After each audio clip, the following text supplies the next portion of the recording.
Salam, selamat pagi dan salam sehat buat kita semua. Selamat berjumpa kembali di channel TBKK Japiter Tinambunan. Firman Tuhan pada hari ini di hari yang ke-157, tanggal 6 Juni 2025, diambil dari Kisah Para Rasul, pasal yang ketiga, ayat 2 dan yang ke-8. Dengan perikop orang lumpuh disembuhkan. Sebagai nats adalah sebagai berikut.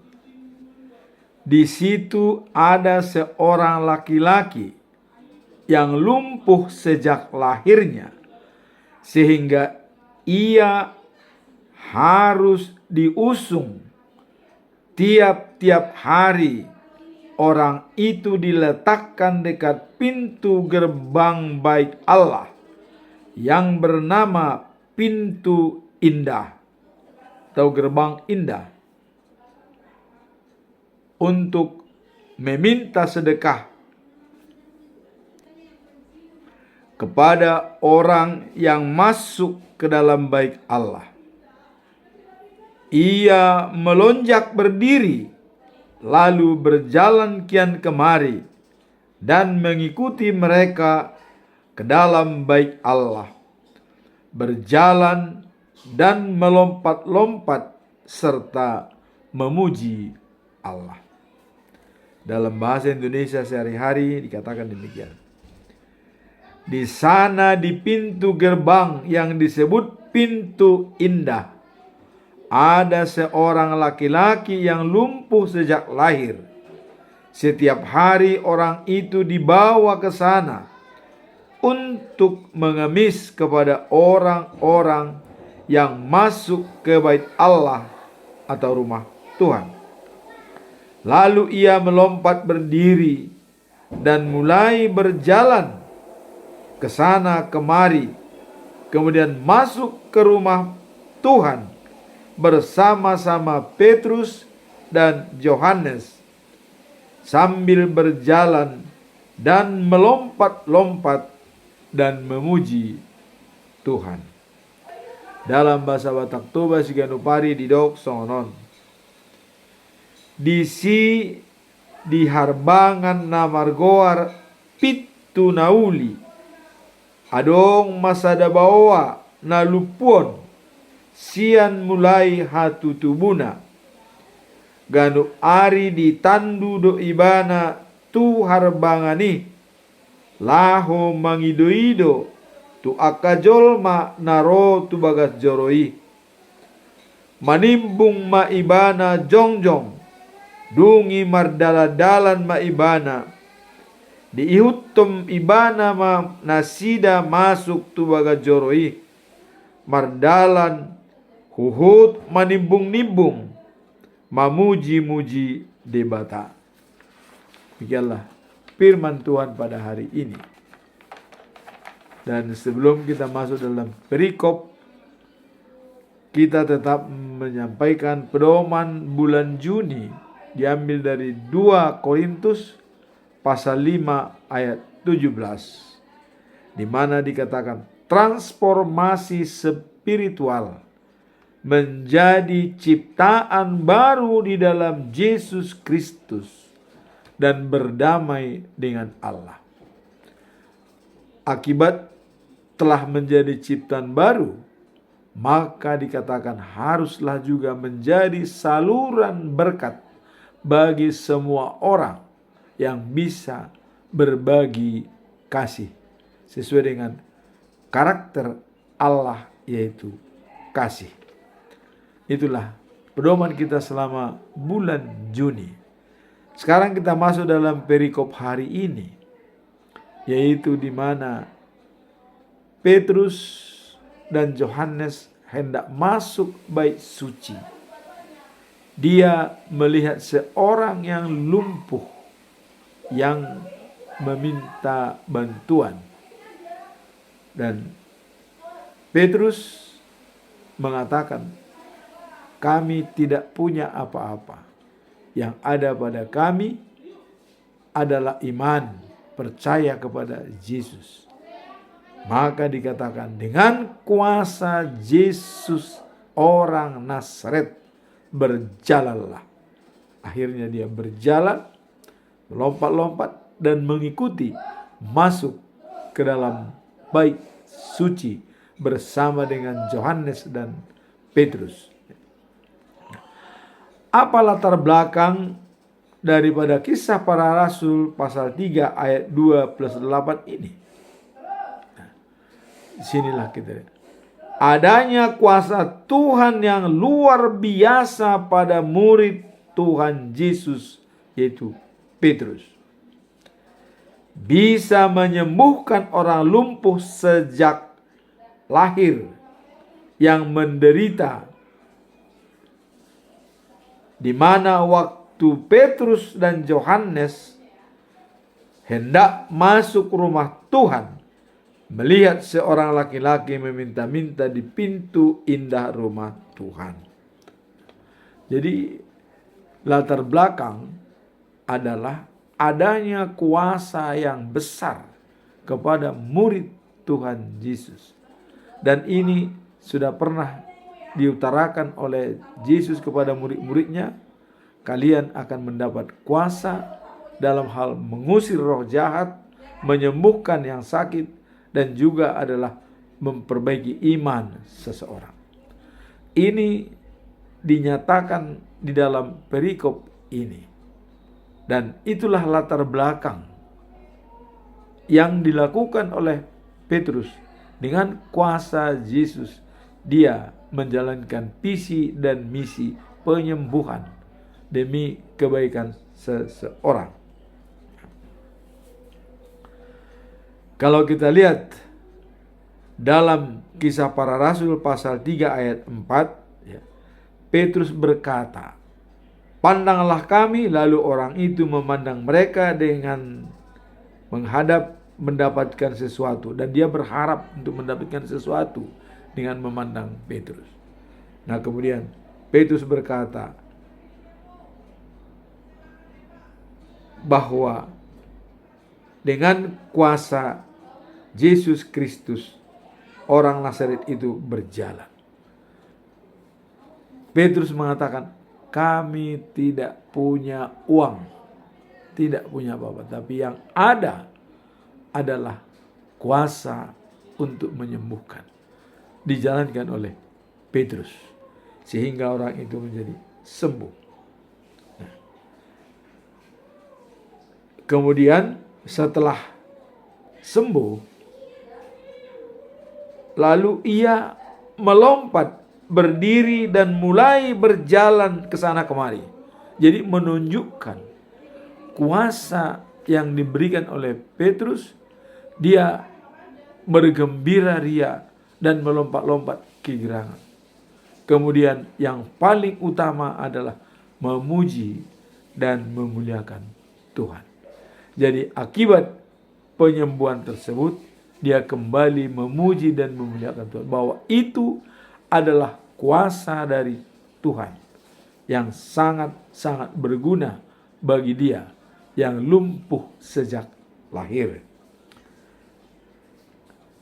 Nah, apakah perbuatan Petrus mendatangkan kebaikan pada mahkamah agama di Yahudi?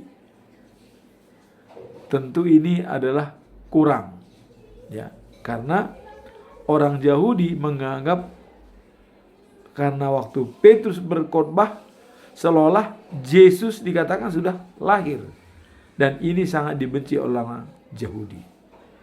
Ini bermasalah bagi Petrus, ya.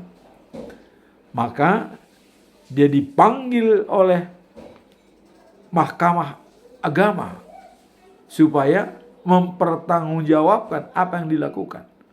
Dan karena dia mengatakan Yesus hidup kembali, maka mahkamah agama berencana untuk membunuh dia. Tapi kita lihat ada seorang pahlawan, yaitu Gamaliel, ya, di mana Gamaliel mengatakan kepada semua mahkamah agama, berpikirlah jernih, jangan mengganggu dia, karena kita sudah melakukan 2 kali dan apa hasilnya? Pertama, waktu Tadeus, ya, ada 400 pengikut juga mengatakan orang besar dan dibunuh oleh Israel dan bercerai-berai semua. Nah, kemudian Judas orang Judea juga membuat perlakuan yang sama dan juga dibunuh oleh bangsa Israel. Disinilah Gamaliel melihat. Terus akhirnya Gamaliel mengatakan kepada bangsa Israel, biarlah dia bekerja apa yang diinginkan. Kalau itu dari manusia, tidak akan berhasil. Tapi kalau itu adalah dari Allah, maka kita pasti akan takut kepadanya. Sehingga Petrus dan Yohanes dilepaskan, tetapi tetap dicambuk sebagai hukuman. Kemudian dilepaskan dan jangan lagi memberitakan firman Tuhan. Tapi Yohanes dan Petrus tidak berhenti di situ saja. Kalau di dalam Kisah Para Rasul 5 ayat 27 sampai 29 dikatakan, adanya peringatan keras dari mahkamah agama supaya jangan memberitakan firman Tuhan atas nama Yesus. Bahkan Petrus menuduh Yesus mati adalah karena bangsa Israel. Seolah-olah ini menjadi kebencian bagi orang Yahudi. Nah, tapi Petrus mengatakan Yesus bangkit kembali atas kuasa Allah. Tidak mati. Nah, maka dengan permintaan daripada mahkamah agama supaya jangan memberitakan firman Tuhan atas nama Yesus. Tapi Petrus menjawab dengan tegas dalam Kisah Para Rasul pasal 5 ayat 29. Kami harus lebih turut kepada Allah daripada manusia. Itulah pernyataan sikap dari Petrus yang dulu kita kenal, sampai dia 3 kali ya menyangkal Yesus, dan 3 kali juga diberikan Yesus pengarahan. Apakah kau sayang kepadaku? Ya Tuhan, gembalakan domba-domba, sampai 3 kali. Dan sekarang Petrus membuktikan bahwa kami lebih tunduk kepada Allah daripada manusia. Itulah cerita mengenai Petrus dan latar belakang daripada di sini. Kemudian apa tujuan perikop ini? Apa tujuannya? Nah, mari kita lihat di sini.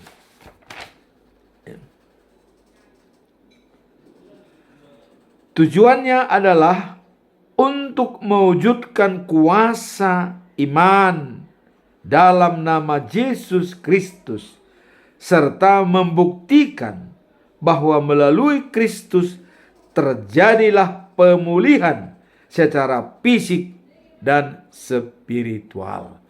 Itu yang mau dibuktikan, bahwa Yesus itu tetap hidup dalam diri kita, walaupun dia sudah mati, disalibkan dan bangkit dan naik ke surga, tapi dia tetap hidup dalam diri kita. Itu yang mau disampaikan oleh Petrus. Tujuannya adalah untuk menunjukkan kuasa iman dalam nama Yesus. Jadi banyak memang orang menunjukkan iman dalam nama Yesus, dia menyembuhkan. Banyak sekarang ini ada juga punya talenta penyembuhan. Tapi apakah itu dari Tuhan Allah apa tidak?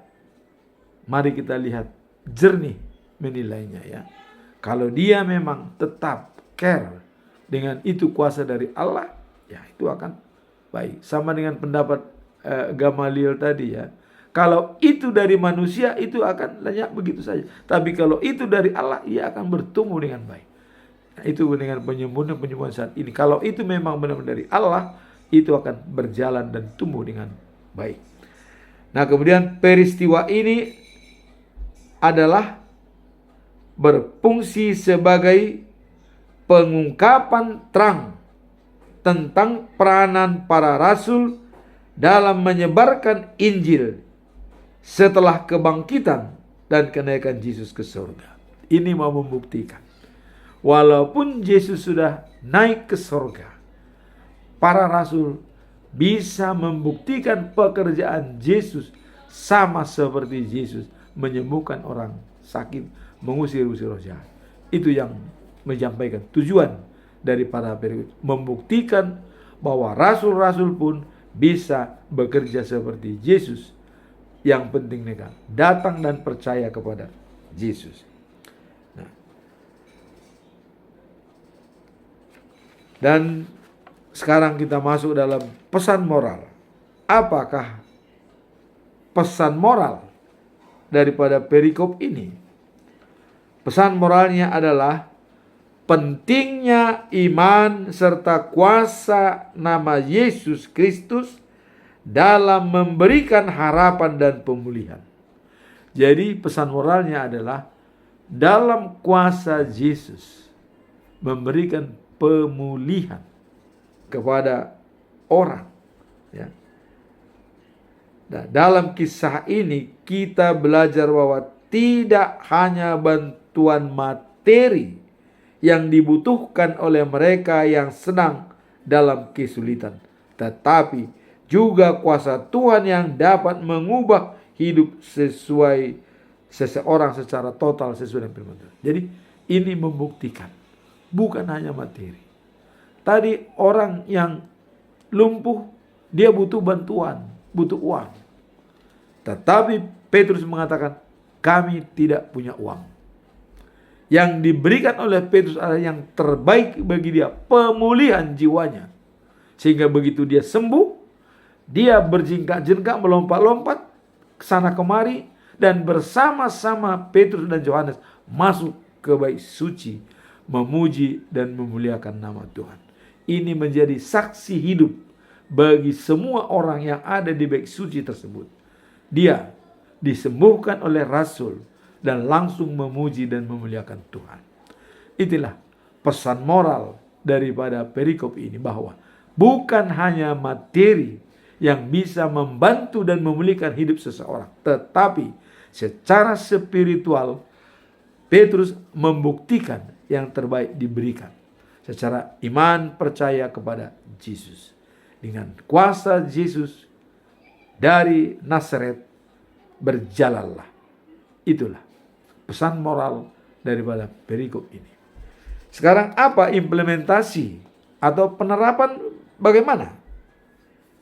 Kita melihat implementasi atau penerapan daripada perikop ini adalah mengajak kita untuk memahami dan menghidupi iman yang aktif dan relevan dalam kehidupan sehari-hari, terutama dalam membantu sesama yang membutuhkan.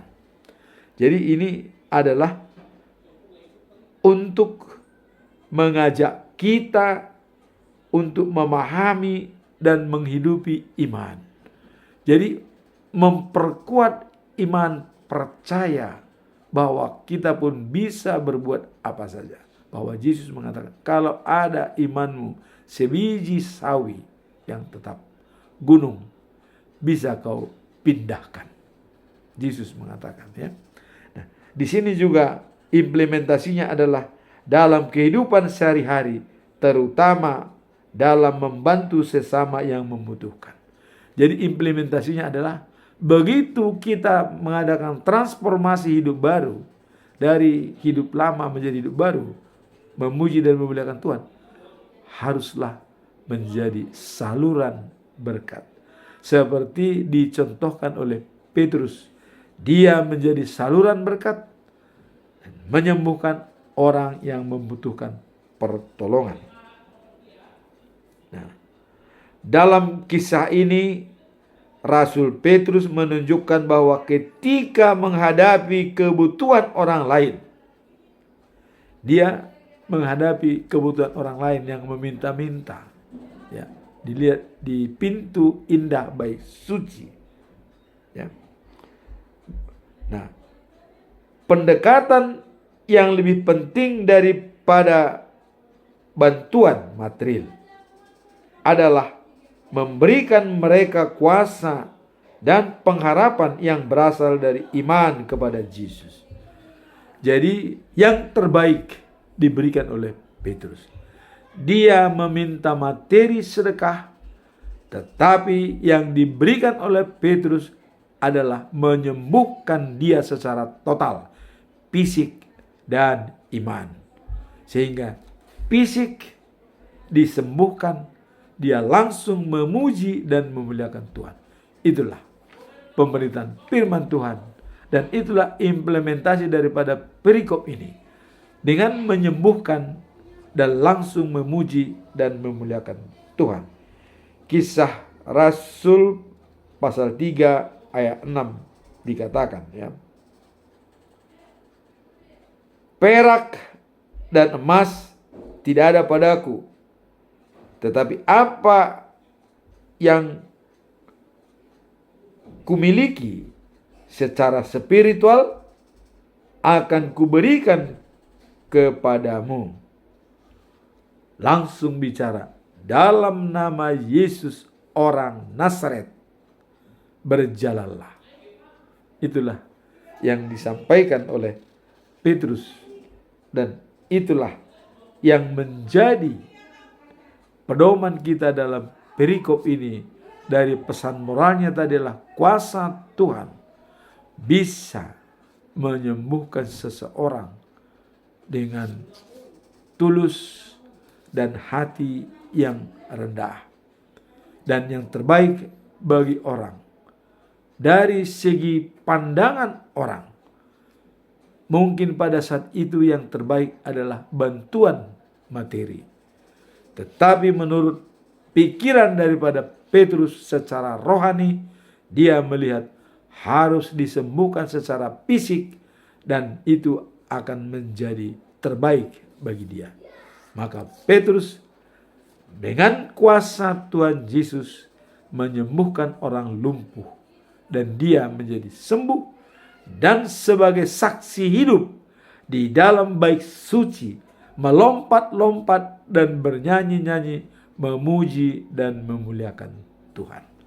Itulah firman Tuhan pada hari ini. Kiranya firman ini menjadi bekal bagi kita sebagai saksi hidup, bahwa apabila kita sudah bertransformasi hidup baru di dalam Yesus dan berdamai dengan Allah, jadilah saluran berkat seperti dilaksanakan oleh Petrus sebagai rasul yang sudah dikuasai oleh Roh Kudus. Amin. Tuhan memberkati.